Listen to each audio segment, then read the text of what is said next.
Olá pessoal, para quem atua no direito civil, um dos princípios mais importantes é o chamado princípio da reparação integral dos danos, que está positivado no artigo 944 do Código Civil.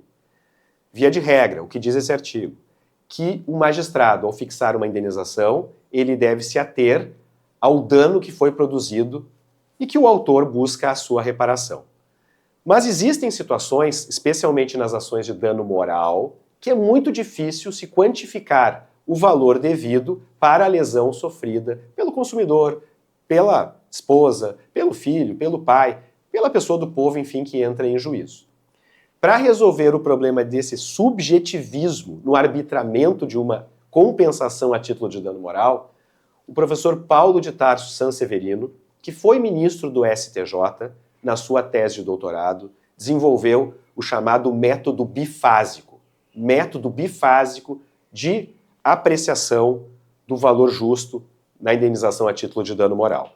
Grosso modo, o que o professor Paulo de Tarso Sanseverino postulava na sua tese e nos seus julgados do STJ?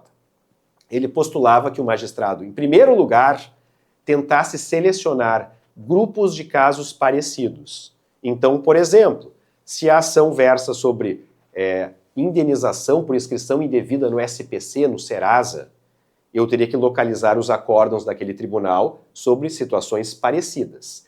E eu, nesta primeira parte, fixaria o limite mínimo e o limite máximo. Isto é, as câmaras de determinado tribunal, em um determinado ilícito, atraso de voo, por exemplo, fixam indenizações entre 3 a 10 mil reais. Ok, eu tenho a baliza mínima, eu tenho a baliza máxima.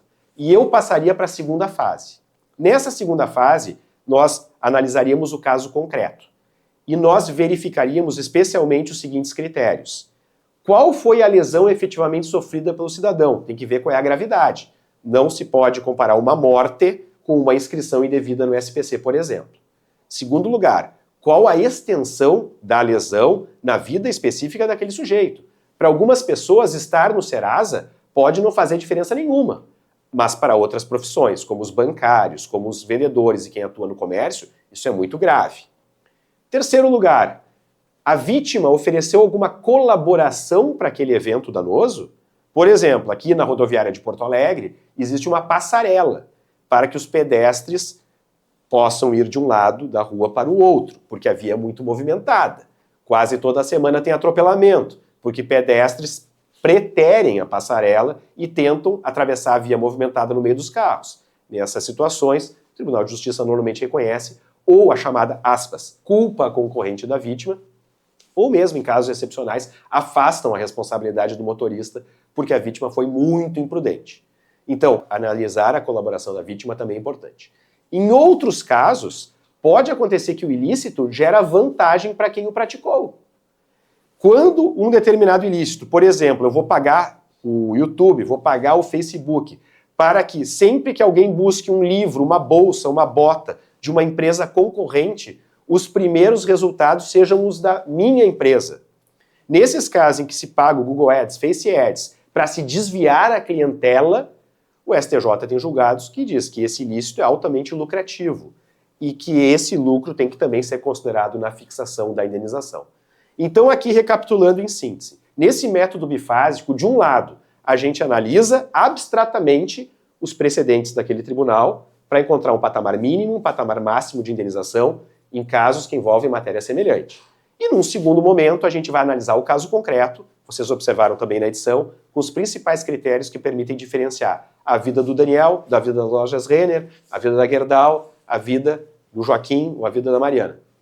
E aí, com base nesse segundo método, segunda fase do método bifásico, o juiz chega ao valor final da indenização, 12 mil reais, 60 mil reais. O grande objetivo, como eu disse antes, era reduzir o subjetivismo no arbitramento do dano moral.